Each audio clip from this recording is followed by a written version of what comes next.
The following podcast has been rated PGN. Parental guidance is neglected. Boy, it's been a long time since we've had a little father-son chat. I am your father.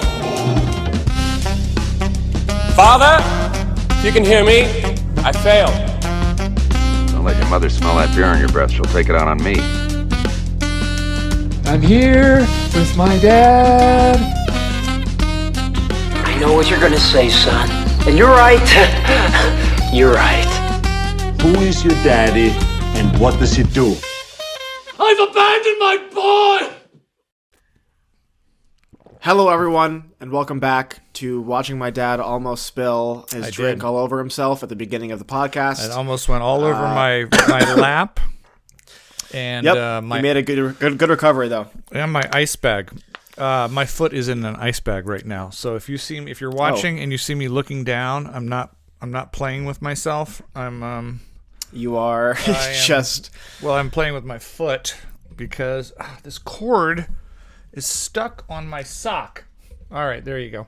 You seem to be in really good spirits for this episode. Yeah, no, I'm fine. Well, actually, I just came back from the car shop, so I may or may not be in good spirits, depending on everyone's favorite place. On what they say about one of our vehicles. Yeah. Your car is running good, though, knock on wood, right? Yep, knock on wood. I don't even want to talk about it. Yeah. We're moving on topics, guys. I don't even need to talk about my car. That's how little we don't want to talk about your car. How's school? School's good. I just had class this morning. So, yeah, things are going good. Just started your next semester. Did we mention who we are? Is it even relevant at this point? No, I was just going to say we kind of just went into it. I don't know. Do you want to give the debrief? It's the Parental Guidance is Neglected podcast. That's Jackson Burns over there on my camera right. Your left, and I'm Regan Burns, of course. Two generations, talking movies and whatnot. I actually got to see my son yesterday. He had to come back up this way towards home base for a dental exam. And how many cavities did you have, Jackson? They said it was the best looking set of teeth they've seen. I took extensive photos for research purposes. No, everything's fine. Have you ever had a cavity? Menial. Have you ever had a cavity? I can't remember as a father. I had one when I was younger. You had just one. I had one when I was real young, and it was like not a big deal, but right. I remember being super nervous about it. Yeah, and then after it was done, you're like, it's not as big a deal. For me, it's the noise more than anything. I mean, no one likes the shot of Novocaine, but once you're numb, it's just the noise and the vibration of it that's like, ugh. It's the noise, and I also just hate when like feeling numb. Yeah. I really just dislike that feeling. So always afterwards, I'm like, God, can it just go away? I'm like hitting it with my finger, trying to get the feeling like that. back. I like that. I used to like play the thing. Oh, really? Like, how hard can I pinch my lip? Before I feel it, like I could pinch it so hard, and I'm right like, where, yeah, I'm like, when is it gonna hurt again? Do you floss? Are you a flosser? Did we teach you that? That's Not enough. No. You don't, do you? Do you really? I do. Probably not religiously, but at least a few times a week. Okay. I did not floss when floss was that frickin' long piece of rope. And you had to untangle it and wrap it around one finger, and you had to do like the seesaw thing. But these little those little floss sticks now, little stick, that's easy. Like that, I don't mind. But it was such a pain because you'd put a knot around your finger and it would cut the circulation off your tips. And it was just trying to get all the way back there. You had to shove your fist into your mouth to get to the back, and I'm like, no. So I do better. But dude, that's where the cavities come. It's between your teeth. That's number one place, so you might want to get on that. Well, all right, everyone, that's it. Thanks for listening. This has been Floss Talk with Regan and Jackson. So Jackson's back in school. I'm back doing whatever it is I do, and I'm actually going to be traveling a lot this next month. So Jackson and I are going to be playing kind of dodgeball, getting in these podcasts when we can. We're trying to be a little more regular right now before he gets into the thick of school and something comes up with me. So we are back. Isn't it great how we always have more time on our hands to see movies when it's the worst time to see movies of the year? It's like, isn't that great? Yeah. Yeah, the stinker season. Yeah, when there's like 800 great films coming out, we're like, dude, I can't even get out this week. I got a thing and a thing. So I feel like I'm just sitting on my ass waiting for things to get better. I don't know.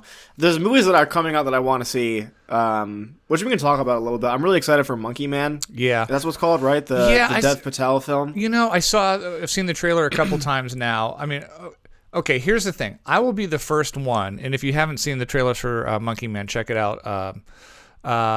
It is a new action-adventure movie that is produced by Jordan Peele, but is written and directed and stars Dev Patel, who most people know from Slumdog Millionaire, and has done a few other things.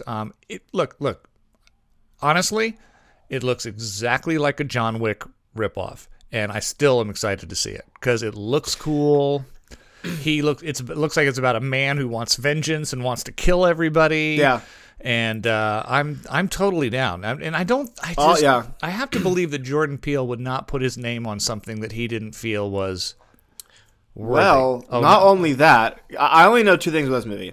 I know that apparently Dev Patel is in real life a black belt in karate, and that he has been trying to find. Oh my God, it's doing the thing again. It's been trying to. God damn it. He's been trying to find a role for himself that will utilize that skill and hasn't been able to. So he made his own movie where he gets to do his thing. So he's really doing the fighting in this. I also know that not only did Jordan Peele produce this, but when he first saw the film, he was planning on releasing it to streaming on Netflix, but decided to instead sell it to a distributor that would put it in theaters because he said it was too good to not be on the big screen.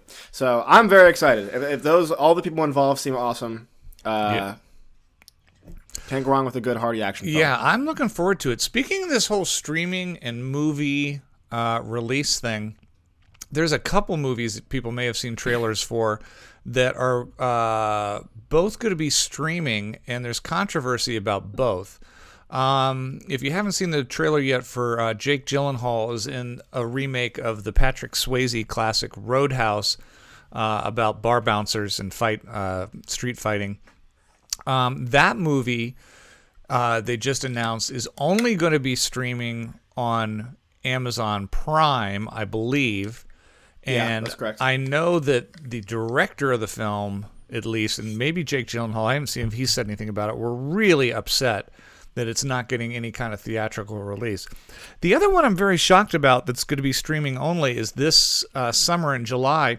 Netflix is going to be premiering and showing the much anticipated Beverly Hills Cop movie, Axel Foley, the fourth in the series.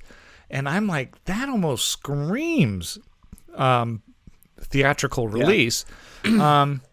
They did not do I remember the Coming to America sequel went straight to streaming and was a huge hit. And I don't know. We're starting to see, it used to be the movies that were coming out on streaming were one of two things. Art house movies like Roma or The Irishman that they didn't think were going to really get big. People just were not going to go to the theater to see, but were worthy of finding an audience. Or they were kind of your action adventure movies. It was kind of like third, fourth tier down, like a bad Jason Statham movie. The Gray Man. Yeah, the Gray Man, or movies that tested poorly, and they were like, it's going to bomb at the theaters if we do it. Yeah. But that seems to be going away. We're suddenly starting to see. It's getting scary. Like, are we going to get to a point where it's like 50% of the movies that are up for Academy Awards never were shown on a big screen? And I don't know. Thoughts, Jackson? Because I love going to the movies. Here's the thing: I love going to the movies as long as everyone else in the movie theater understands that that I'm there and I have certain rules. Right. Yeah. So if it's like, people munching nachos next to me and talking and on their phones, I hate the movie going experience. But I don't know. Do you think we say this every year? Is this the death of theaters? I know, but I don't know. I don't think so. I think that I just don't see how the streaming films can be profitable. If they're putting like an Axel Foley movie is going to be a lot of money probably, especially for all the actors and stuff. How is that profitable for them to just slop it onto a streaming service as opposed to just sending it out to theaters? I don't think the business model can hold itself afloat. I don't get it either. I hope not, at least, because I love going to movie theaters. Yeah, I love it. I think it's the only way to see. There's certain movies that you have to see in theaters, I feel, to get the full experience. And Yeah. I don't know. It's sad to see. Well, check out the trailers for Roadhouse and Beverly Hills Cop, and tell us what you think in the comments. Are you looking forward to it? Is that a pass for you? Do you want it in the theaters? And Jackson will come back and give a thumbs up, and hopefully his computer will show the thumbs up check it out. sign. It's gonna do the now, thing. Oh, There it is. fireworks! If you get 2 thumbs the double up. thumb is the fireworks. What is the app that does that? If you're just listening, It's Jackson. it's just a MacBook update. Oh. That's all that it is. It just happened, and now I don't know how to fix it. I have an old computer. Jackson, for those who aren't watching, held 2 thumbs up, and suddenly fireworks went off behind him, and that's just so fun. Oh, thank you, all you fine folk over at Apple. You're really making sure that we have the technology that we need.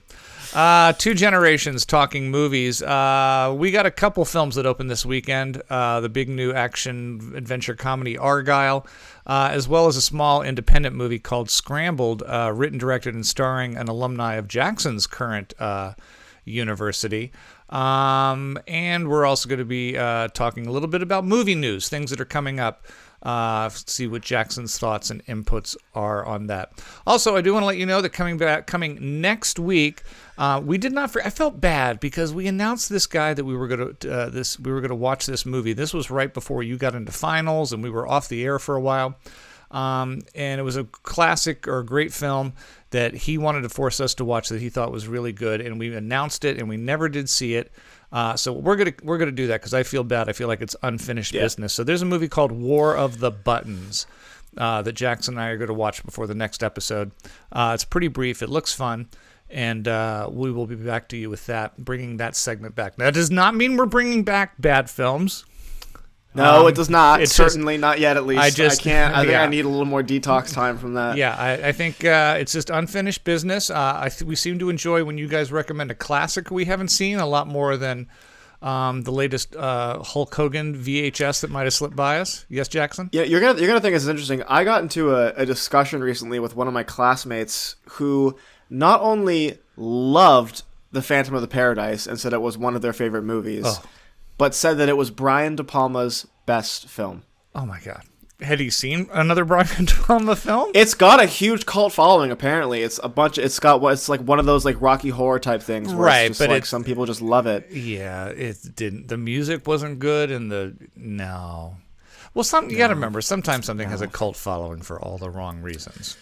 That's true. Did you like Repo Man? You saw Repo Man, didn't you? I didn't love it, but I don't think that I gave it my full attention when I watched it. Like, I remember watching it and being like, this is a little, I don't know. I wasn't fully into it. That's one that I definitely want to see again. That's one of those cult movies that I never quite got. Like, I get Rocky Horror. I get Thank God It's Friday. There's a few out there that I'm like, okay, I get the aesthetic fun of it, but that's not the one. Also, I've got reviews coming up of quick reviews of a couple movies. Like I said, I'm trying to hit the streamers for you guys as well. So I got a Netflix and an Amazon Prime movie to talk about briefly. But before we get to all of that, it wouldn't be good if we didn't start without Jackson's pretentious art house corner. And I know, that's the thing. We start with what everyone wants, Jackson, and then no one wants to hear about the big new movie release. They want to hear. They all want to hear about what I'm. They want to hear what underground Chinese film from 1920 you had to watch, and then it changed. I've got life. a pretty eclectic mix this week. I'm very proud of myself. I think I outdid myself this week. All right, ladies and gentlemen, Jackson's pretentious art house corner. I'll start off strong. I've been meaning to do it. I'm trying to run through all the Mike Leigh movies. Guys, you know him, you love him. My favorite. Yeah. One of my favorite directors. My favorite British director for sure.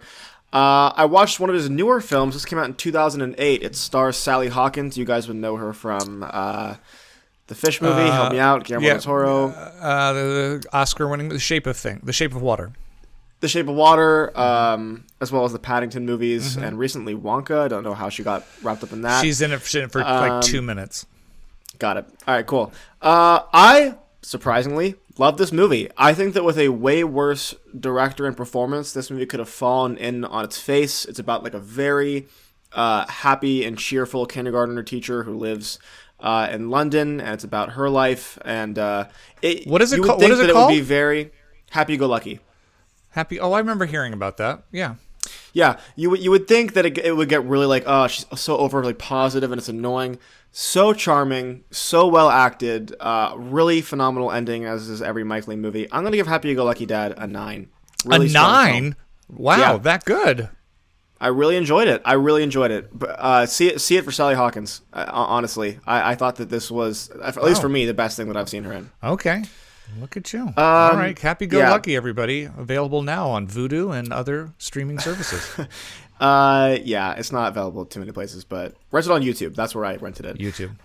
Getting a little more pretentious here and a little more foreign. I have been really behind on the infamous director Ingmar Bergman's films. Oh, you watched a Bergman. Oh my! I watched a Bergman. This is my second Bergman. What was your first? I was not a huge fan of the first one. It was Autumn Sonata, which had great performances from Ingrid Bergman. Oh my God, the freaking thing. I know. From Ingrid Bergman, but not my favorite. But I decided to go for one that was more famous, and I sat down to watch The Seventh Seal, an iconic movie about the knight who plays chess with death. At least that's what I thought it was about, because there are maybe 2.5 scenes where the knight plays chess with death. No. I was not a huge fan of this movie.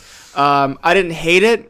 And there was a lot that I did like about this. I thought that everything involving the knight in death was incredibly interesting. I could have watched those two interact for a full feature film. Unfortunately, this movie takes its time, and there's got so many zany characters. I also think that I have a really hard time connecting with kind of like medieval dramas. I don't know. The characters feel so distant, especially because it's not just like they're medieval. They're also speaking Swedish or whatever. So I don't know.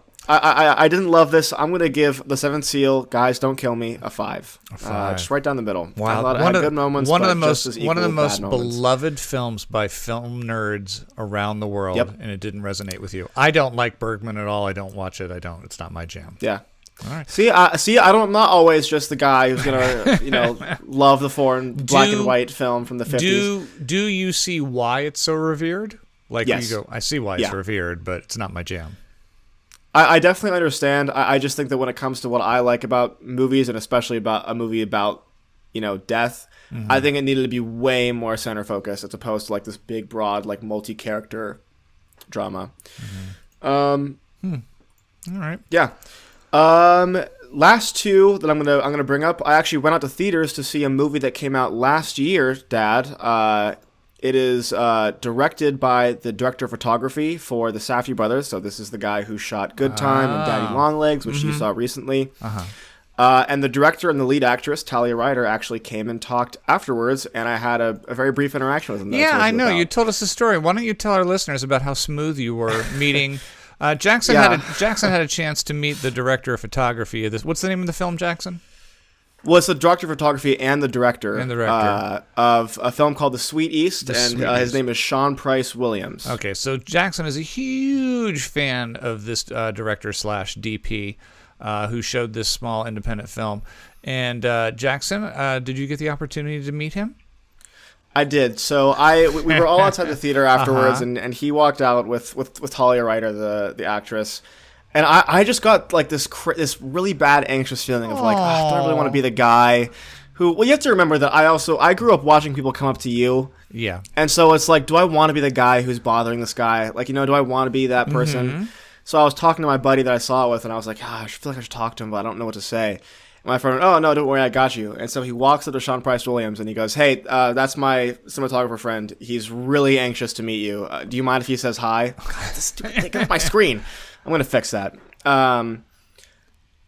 And so, of course, I sheepishly walk up and I shake his hand and I go, "Oh man, I loved your movies." And I shake the hand of the actress. And did you hear your voice? Sean Price, did you hear your voice cracking when you're? I was so nervous that it was a blur. It felt like 5 seconds. But Sean Price Williams says he kind of took a step back and went, "Oh, you know what?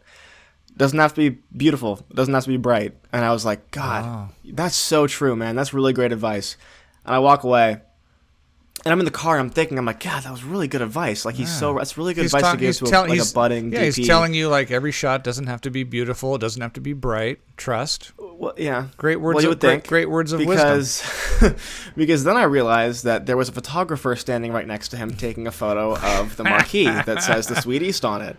And I go, oh, he was definitely talking to that the guy. photographer. With that being said, thank you to Talia Ryder and Sean Price Williams for being good sports and shaking my hand. And as for the movie, I'm gonna be honest, not my favorite. Okay. I thought it was shot really well. It's very interesting hearing him talk about it because he's very out there. He's a lot more abstract than the Safdies, where the Safdies are very real, like very real stories about real people. This was a very abstract piece. Kind of tried to do like a Poor Things kind of thing, where it's like a young girl who goes off on her own in the real world, but there's some abstract moments where it's like we're in a castle and this and that. Right. And it didn't really work for me personally. I thought the performances were great. I thought it looked beautiful. Sean Price Williams actually not only directed and shot this, but he also pulled his own focus. I don't know why he did that, but it was something that he mentioned in the talk. Okay. Yeah, I'm going to give the Sweeties, same as it. Listen, Sweeties right up there with the Seventh Seal out of 5. Wow. Right in the middle. So a C. Yeah. So about a C. So about the equivalent of a C. Oh, I'm sorry. Yeah, and wow, the last movie I'm going to bring up. Hold on, before you get to That's that. right, go ahead. Before you get to that, you had 2 disappointing movies. Two films that you were excited to see that were not great. Yeah. Does that make you sad? Like that your heroes are human? Well, I don't know if I'd call either of those people. I mean, I don't know if I'd call Bergman my hero. Certainly not. But right. I think that I like Sean Price Williams far more as a DP than I do a director. Personally. Gotcha. Although a lot of my problems did come from the writing, which he was not a part of. But all right. The last movie I want to touch on is I had a chance to rewatch a classic, early 90s iconic film, James Cameron's Terminator 2, the sequel to the original. T2. I had to watch this for class. Yeah, T2, Judgment Day. Judgment Day, that's right. You had to watch this for class. Now, which class did you have to watch this for? To give us This was for my Film Matters class. It's a course about writing about films critically. So I had to write a 500-word review for the movie, focused on a certain aspect of it. And what was the aspect that you had to focus on? Like when you were watching it, I got to pick. I went a little bit of a jump ahead here, but I watched Terminator 2 and then immediately drove to theaters to go see Argyle. And so I wrote about how Terminator 2 is kind of a lost art. Like we've kind of lost track of what made the action film so great. Because Terminator 2 is such a fun movie. It is very fun. But it's fun and it's campy, but most importantly, it's a action film that takes itself seriously. The characters are very real. It has some incredible sequences with Sarah Connor where she's watching into the future. I love those scenes where like she watches the playground get decimated. Almost feels like a scene from Oppenheimer. Maybe we've discussed this. Maybe you and I in private, or maybe it came up on the podcast. I don't know if we ever talked about this movie before, but you know the scene where she sees herself in the park playing with the kids, and she's like trying to warn her. Do you know that's her identical twin sister? No way. It is. She has a twin sister? She has an What are the odds? She has an identical twin sister, and that's her sister. Wow. Yeah, so they were like, we'll shoot it both ways. And he's like, I can just call my sister and we can make this a lot easier. Yeah. So yeah, look at that. Yeah, she is the standout in this. I think she's so badass in this movie. So that's the opening scene of her doing pull-ups in the penitentiary are just iconic.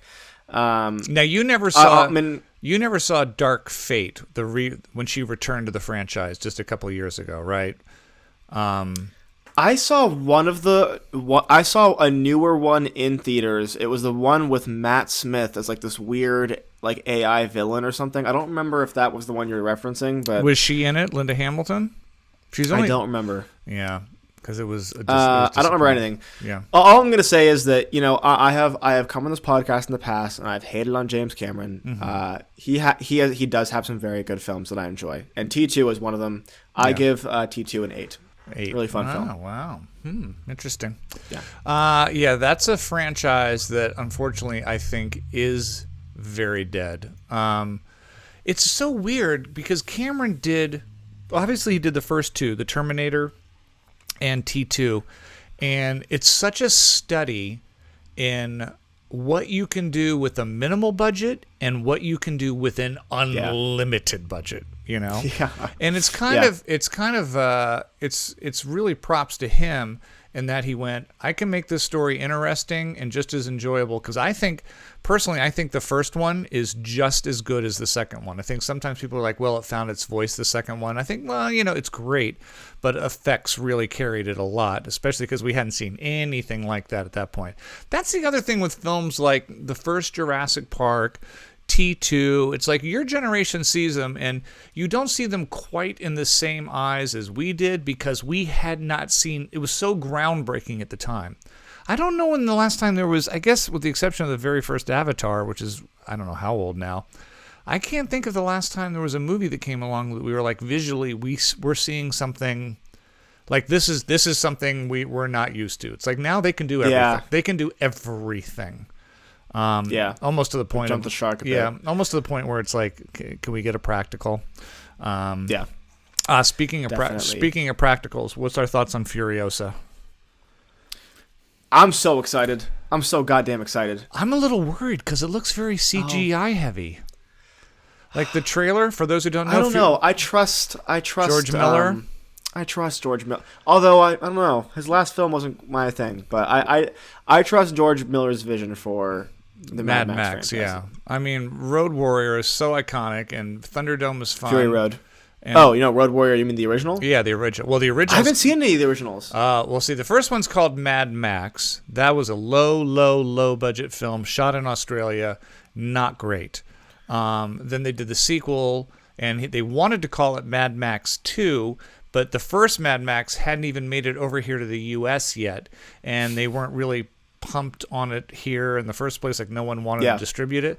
So they said, let's just forget about Mad Max, which was a hit in Australia. Let's call this The Road Warrior and just release it in the U.S. And the only one who had even seen Mad Max back then, it was like a cult midnight kind of showing. Yeah. And then, of course, it was a massive hit. And then the relaunch after, Thunderdome was Tina Turner. And then the relaunch with Tom Hardy and Charlize Theron, of course, was extraordinary. So I don't know. I see like there's a lot of CGI. I'm looking at the trailer and I'm like, that doesn't look very practical to me. That looks like a lot going on there, but I don't know. I trust. I'm going to try to put my trust in him. I'm going to try. All right, we'll see. There you have it, ladies and gentlemen. Jackson's Pretentious Art House Corner plus a James Cameron classic. What other class? Do you know what else you have to watch this semester in this Film Matters class? That's the only film that we're like required to watch. For the rest, we're focusing most of the class on writing one like very big review on a movie that deals with AI. I haven't chosen which one yet. I don't know. I'm bouncing around. A movie that deals with AI. Yeah, like Blade Runner or like AI, the movie, or anything like that. I hated AI. Spielberg's AI. I haven't seen it. That's just an example. Pick another one. Don't get stuck with that. I wanted to do Blade Runner, but I'm like, is there really anything I can talk about with that movie that hasn't been? It's already been said. Like talked about to pieces. But then I think about I'm like, where can I really go with this? That's I don't know. All right, I'll think of something. All right, if there's a great AI movie out there that we're not thinking of, please put that in the comments or message us on our Instagram, PGN Podcast. That's where you can follow us on the Instagram. Is at the PGN Podcast. There you have it. Nice, good plug. Before we get into the new theatrical movies, quickly now I'll go over just a couple of the streamers that I got to see this week. If you have Amazon Prime, there's a new movie out this week called Bosco. It is based on a true story. It's directed and written by Nicholas Manuel Pino, and it stars a young man by the name of Aubrey Joseph as Quante Adams. His nickname is Bosco. To be honest with you, I don't remember if they ever said why, but he is. He's a young man who has, we learn from flashbacks, has been born into a life of crime due to his father, Tootie, played by Tyrese Gibson, obviously of the Fast and Furious movies. Under his mentorship, despite the wishes of his mother, Willa, who's played by Vivica A. Fox. Now, the majority of this movie is pretty much your standard harsh prison expose drama. We got Thomas Jane and Theo Rossi are kind of the villainous, hard-hitting prison guards. He takes a lot of beatings. He eats a lot of bad food. But the majority of the film focuses either on flashbacks of him as a child and how he ended up in prison, and how he now is trying to escape. That's probably the most interesting aspect of the movie, even though it's always like, I mean, this is based on a true story, but I go, haven't by now guards learned that sometimes people sneak things into prisons? I mean, it's like, how many times can you put something in a book? We're going to do this, yeah. Or it's like, how else, you know, how are we going to get him a blade so he can cut through the drywall to make a hole and then cover it up? I mean, we've seen Shawshank Redemption, for God's sakes. It's pretty much your run-of-the-mill flick. There's some nice acting here, and I actually liked Nikki Blonsky, who plays a young woman that he befriends over the phone. I haven't seen her since Hairspray to get him out. We do get a little bit of a epilogue at the end telling us what happened to the real Bosco. It's an unpleasant film to watch in that it's just very violent and brutal. I'm going to give it a C-. It's fine. It's a streamer that I would go, that's why I see why it's going to streaming. The other one I saw, Jackson, have you heard of a movie called Concrete Utopia? A Korean film? It sounds somewhat familiar, but let me look this up. It sounded familiar to me. I found out after watching Badland Hunters on Netflix this week, another new release on Netflix, that this Korean movie is actually a sequel to a big film that came out last year. It was a huge hit in Korea, and I guess had a pretty strong run on Netflix as well. It takes place in Seoul during the apocalypse. The director Hae Myung Hung, I hope I'm saying that one correct, is kind of going in the tradition of Chad Stileski. He's a former stuntman turned director. Chad obviously did the John Wick movies. But here's the thing I kind of interests me in, and why I did curl up with this, not just because I want to watch all the new streaming movies, but it stars Mae Dong-seok, who is I think one of the best zombie movies of all time, called Train to Busan.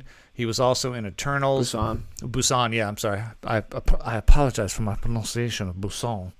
And I don't know why I gave it a French accent. This apocalyptic movie has something to do with teenagers who are being kidnapped and then held captive by a doctor in a fortress, and he's doing scientific experiments on them because he wants to rejuvenate his dead daughter, and then Mai puts together this team, and they go in to try to save her and all the other kids, and of course the place is guarded by somewhere in the area of 4,000 ninjas who are trying to keep them out.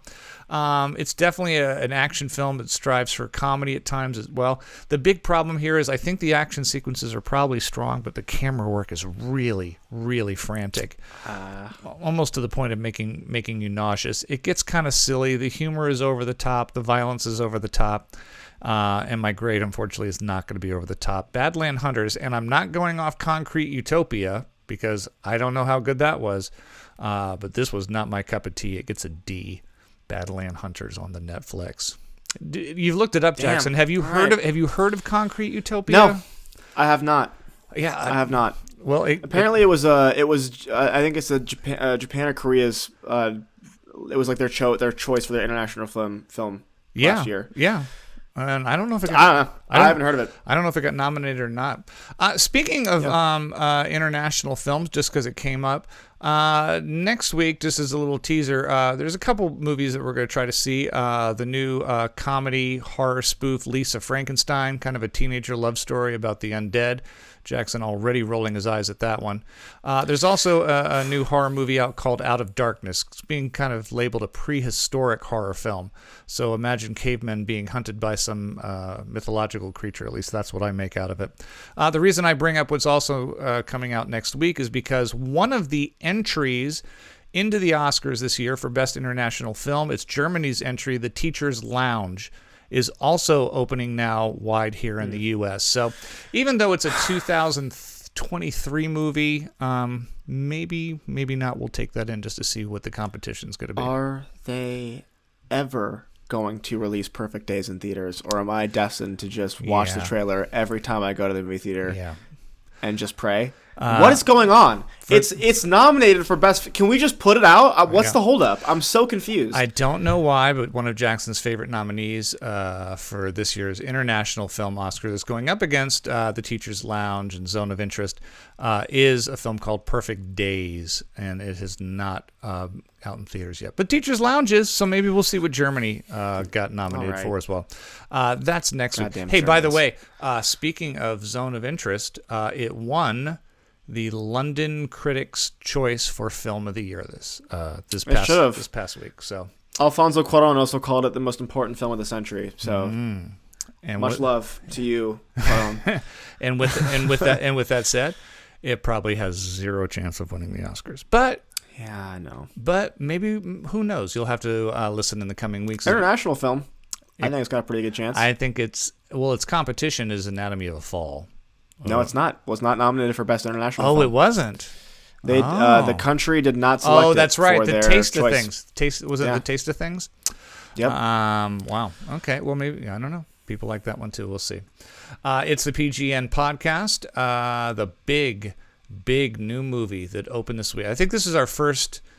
Okay, this is your first. We're trying to get people back into the theaters. We've gotten through the dregs of Night Swim and ISS and ISS, and now here we are. You got Matthew Vaughn. This is the man who created and has brought you all of the Kingsman movies. He did X-Men First Class. He did the classic Kick-Ass. This has got Bryce Dallas Howard, Sam Rockwell, Henry Cavill, John Cena, Ariana DeBose, who, by the way, is she in everything now? Is that the rule? Every other movie has to have Ariana DeBose? Yeah, I know, seriously, yeah. Bryan Cranston, Samuel L. Jackson, Catherine O'Hara. It is the new comedy action film Argyle. Jackson, what were your thoughts? There used to be a time. There's always a moment of silence. There used to be a time where you would have a cast like this. Yes. And the product would be Heat by Michael Mann. Oh, yeah. Or T2, Terminator. Right. Or a plethora of what's the Spike Lee heist movie? Inside Job. Inside Job. Mm-hmm. Movies like that. Yeah. This isn't that. I don't know what to say about this movie. I saw this with my girlfriend, and we left, I think, mostly confused. Right. This movie does a very bad job at making it make any sense. Yeah. I think that there are so many characters and probably 10 plot twists in a row that by the time you get to the not really spoiler, but semi-spoiler. By the time you get to the mid-credit scene, which there is a mid-credit scene in this movie, I had no idea what had happened. I left the movie going, I don't know who these characters are. Yeah. I don't understand the motivations of the inciting incident of this movie. I'm still confused on who's the good guy and who's the bad guy. Not that every movie has to be that black and white, but this is clearly a movie that's trying to do that. Yeah. I left feeling like the biggest fight scene of the movie was kind of just a ripoff from the beautifully shot church sequence in the first Kingsman. Right. I really disliked this movie. Yeah. I really, really disliked it. Going from one of the best car chase sequences in film history in Terminator 2, and then immediately into the opening scene of Argyle is a car chase scene that takes place in Greece, and literally none of it is real. It is completely computer generated. Everyone driving is a CG character, and it's like watching an animated movie. That little motorcycle zipping down the streets. I was like, I could see the art being drawn. It's so obvious. Everything. And it's not even just that. This movie's trailer has been playing for so long that a scene would start, and I already know how it's going to end. Mm-hmm. You know, the suspense is gone. There's a sequence where, and I'm not spoiling anything again because this is in the trailer. There's a scene where they're hiding underneath the floorboards of a room, right. And all these armed men come in, and there's supposed to be this suspense of like, oh, how are they going to get out of this? But you know, because in the trailer they show exactly what happens. You know, the cat meows, and they jump out, and they have to jump off the building, and it's a whole thing. Right. I'm trying to be kind here and not say too much. I wasn't a fan of the way this was shot. I was not a fan of the acting, which is pretty unfortunate for such a stacked cast. This felt like a group of very talented people that all collectively kind of phoned it in. Yeah. Yeah. I saw a interview with Bryan Cranston on the publicity tour talking about the movie, and he was talking about how he was filming a scene and he was doing it a certain way, and he stopped and he turned to Matthew Vaughn and he was like, am I playing this too big? I feel like I'm maybe being a little over the top here. And he said Matthew Vaughn was like, no, more. I wanted to even, you can't go over he said, you can't go over the top. Just be big and big. This is a movie that they always say, try to throw everything at the wall and see what sticks. But if you throw everything, it's so confusing and convoluted and has no through line. Yeah. Jackson mentioned plot twist. There are so many plot twists in this. There is, we thought he was dead, he's not dead. We thought she was dead, she's not dead. We thought he was a good guy, he's a bad guy. A couple of them worked okay for me. Like, I think the first twist with Cranston, I was like, okay. I didn't necessarily see that coming when we find out his relationship with Bryce Dallas Howard.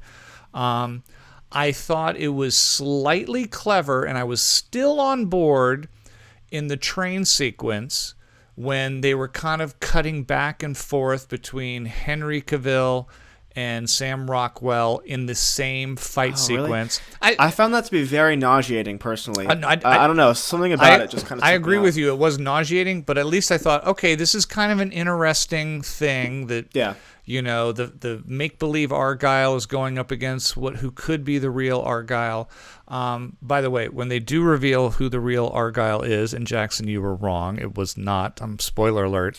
Well, I actually had the movie spoiled for me beforehand because I don't know if you know this, but 2 years ago when the movie was first announced, they completely spoiled it in the announcement. How? It's just like the log line of the movie says who the real Agent Argyle is in the log line. Really? So, well, it's a good job, team. Okay, if you want to look it up, go on the internet and you'll find it. But by the time we find out who the real Argyle is, not that I didn't see it coming a mile away. In fact, I saw this with your sister, and we both leaned over at each other and we were like, we know exactly what's going on. And we're like, yeah.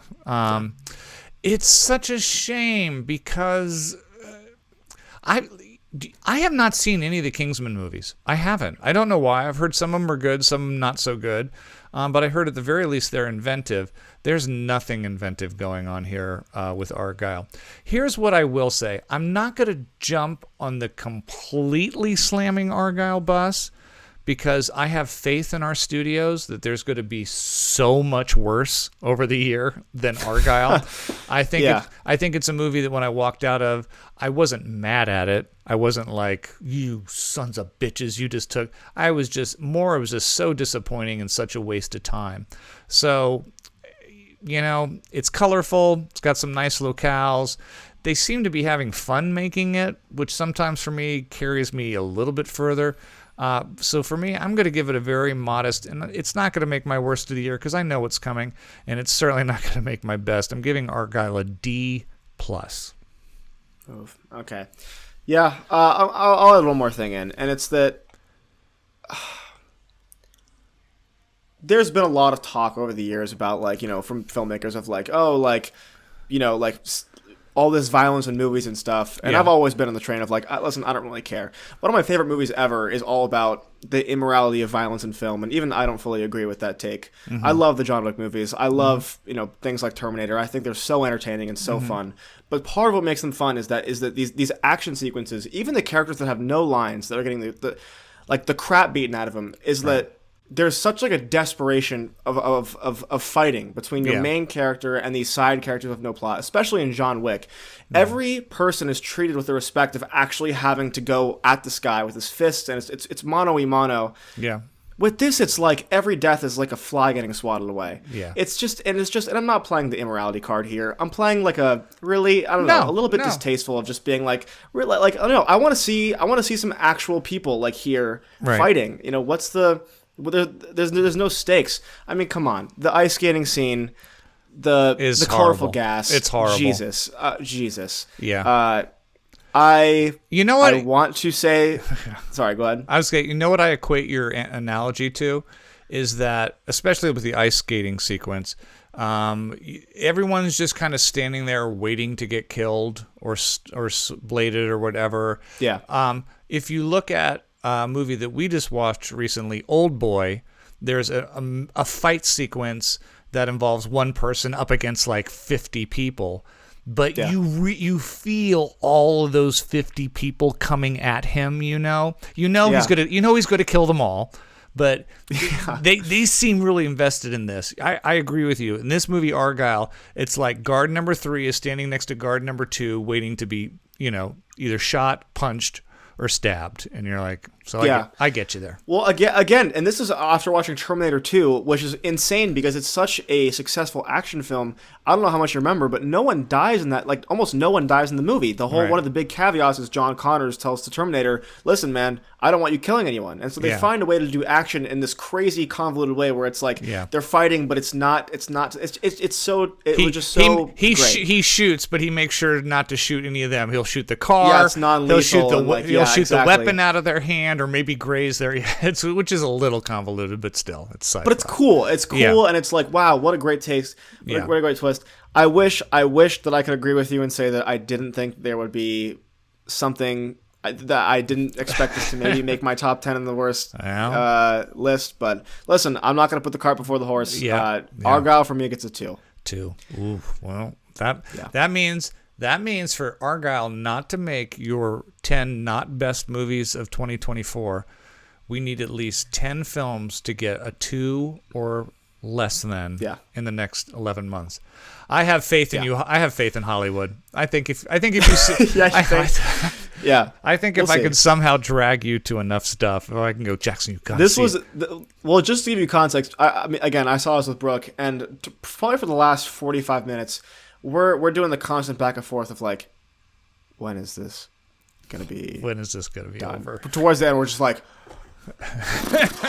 Like, oh my god, how many more scenes of betrayal and twists can I handle before I explode? Yeah, the whole hypnotized thing at the end was horrible too. Like suddenly there's a waste of Catherine O'Hara. I know. Too. One of the great comedic actors of our time. You know what? They probably got a trip to Greece and a really big check. Yeah. And I probably would have cashed it too. Just saying. No, of course I don't blame her at all. I'm just saying. Yeah.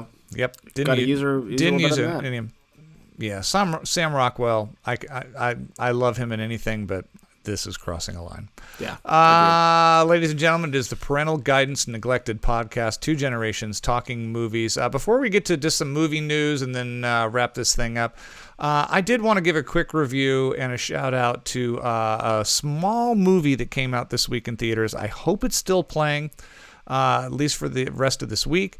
Jackson actually has a slight connection in this film in that he now attends the same university that the writer, director, and star of this movie graduated from. Her name is Leah McKendrick, and the name of the movie is Scrambled. This is obviously a passion project of hers. It tells the story of a woman, Nellie, in her 30-somethings, who is struggling with both relationships and the pressure around her from both her family and her friends to begin a family. This is a very impressive debut.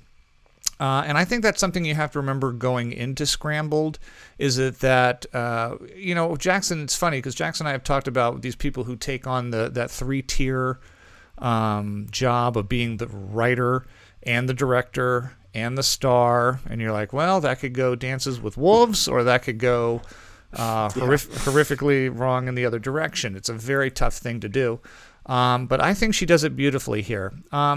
It is not the most creative concept for a film.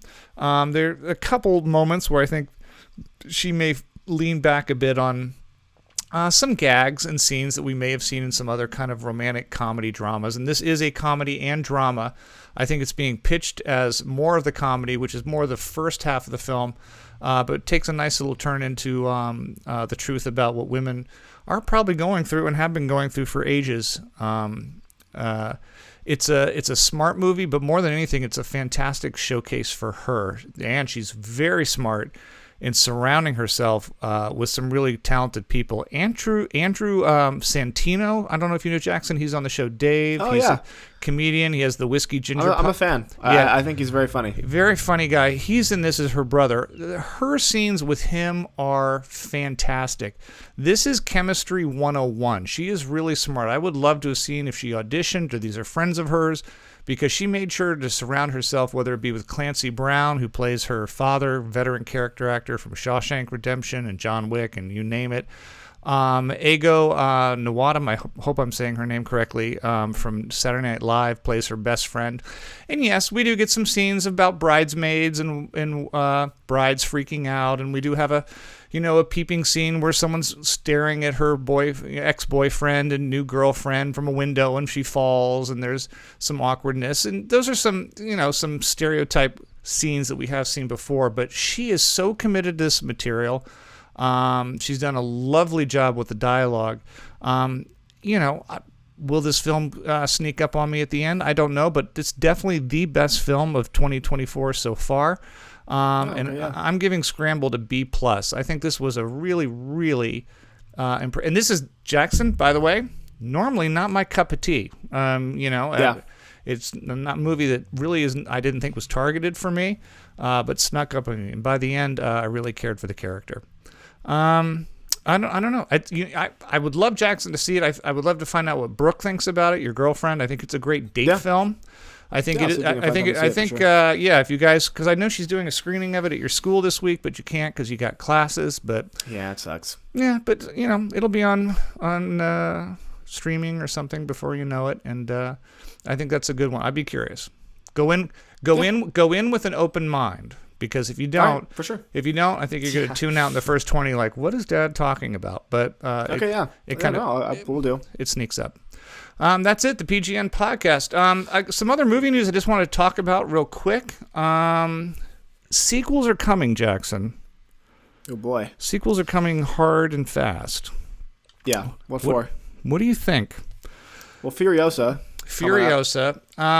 Jim Carrey just announced he's going to be doing another Sonic the Hedgehog movie, number 3. That almost makes me sad. Why won't he do something else? I haven't seen them, so I cannot comment. And I've heard that they're actually not that bad. Here's what I'll say. I think that is just a really fun role for him.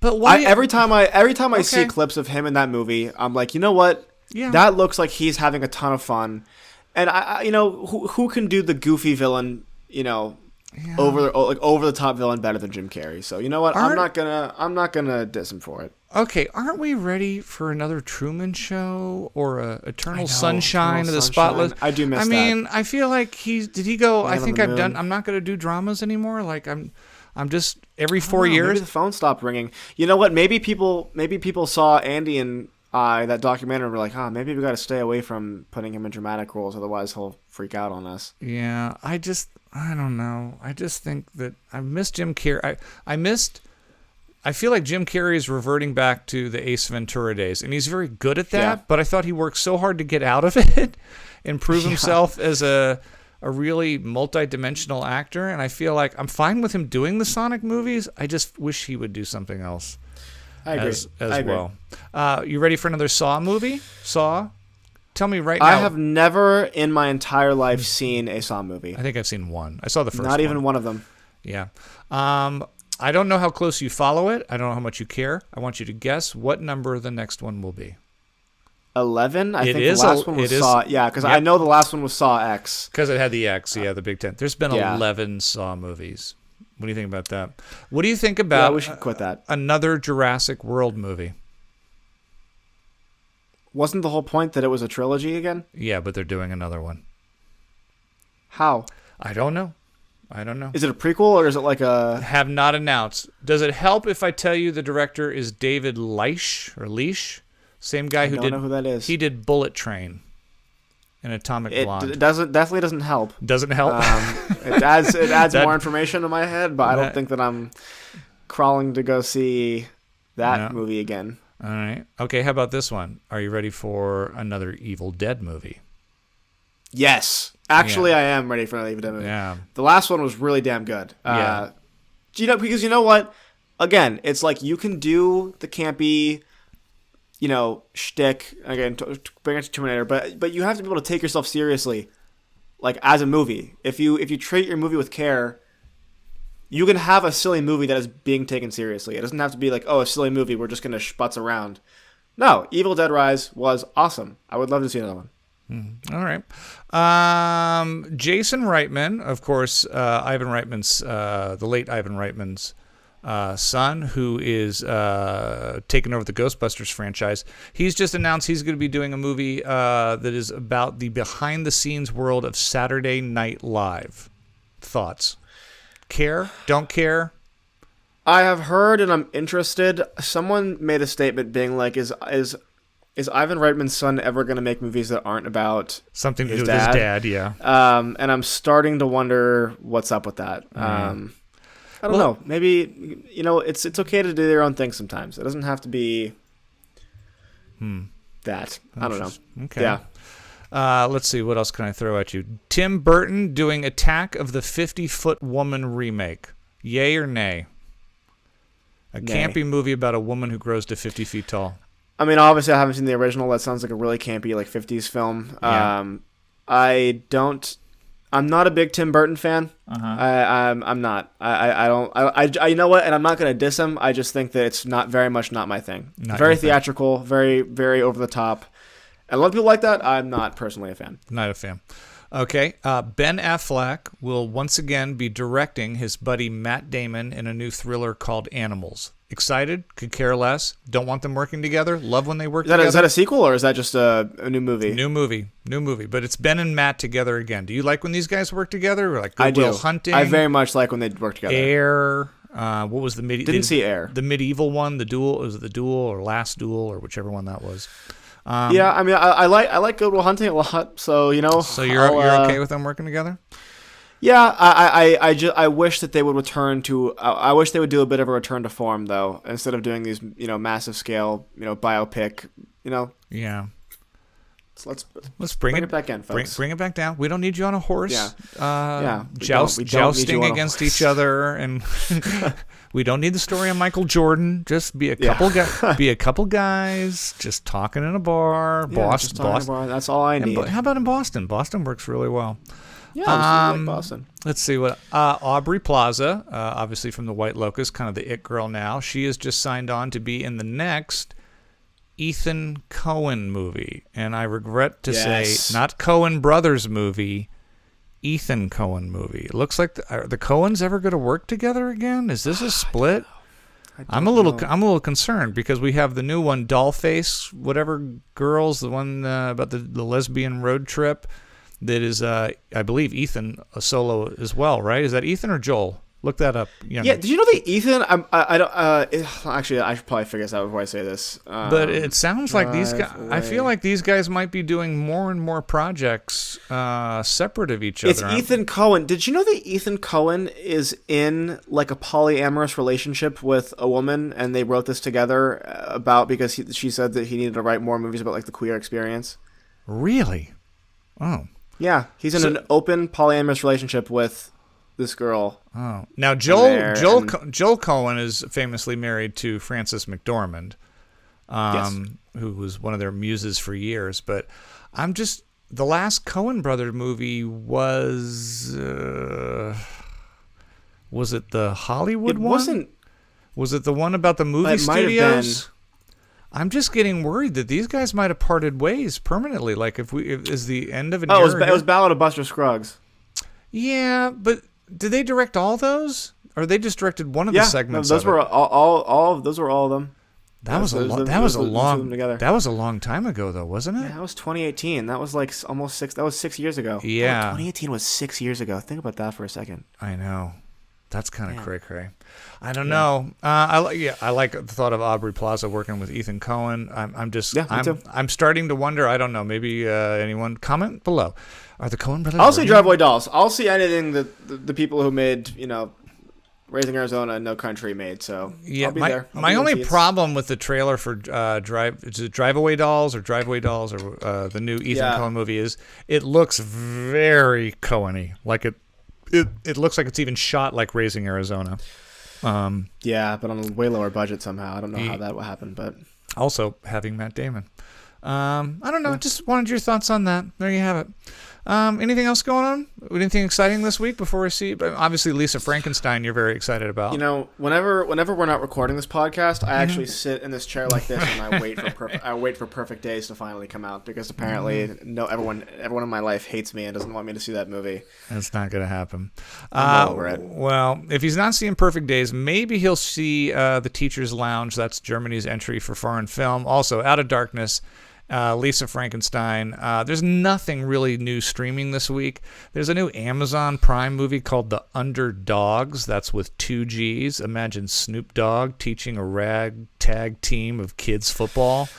I don't know if I'm going to bring myself to that one, but... Another kids football team movie? Yeah, Snoop Dogg. Can't be any worse. Coaching. Oh, Jesus. Maybe it can be worse than the Michael Fassbender one from last year. Oh, it very well could be. Please follow my son, Jackson Burns, at Jackson N. Burns on the X and the TikTok and the Instagram. Yeah. And then myself, Regan.Burns at Instagram as well. But most importantly, please follow and like us on Instagram at PGN Podcast. Listen, like, comment, 5 stars, Spotify, YouTube, wherever you watch. And spread the word. I'm sure we're going to have a sponsor real soon. As many times as I've held up this particular product right here today, friggin' sparkling ice, I think I've drank about 5 of them while we're just going through this. They better throw us a little bit of love. No, seriously. Where's it at, guys? Come on. Yeah. Get on it. Yeah. And also make sure, I forget to mention this sometimes, especially if you're a music fan and under the age of 30, because if you're over 30, you may not know what the hell they're talking about. Please also listen to my son's podcast, Good Enough. It's been running a lot longer than this ragtag ship and has a much bigger fan base. The three, him and his 2 buddies, are very funny together.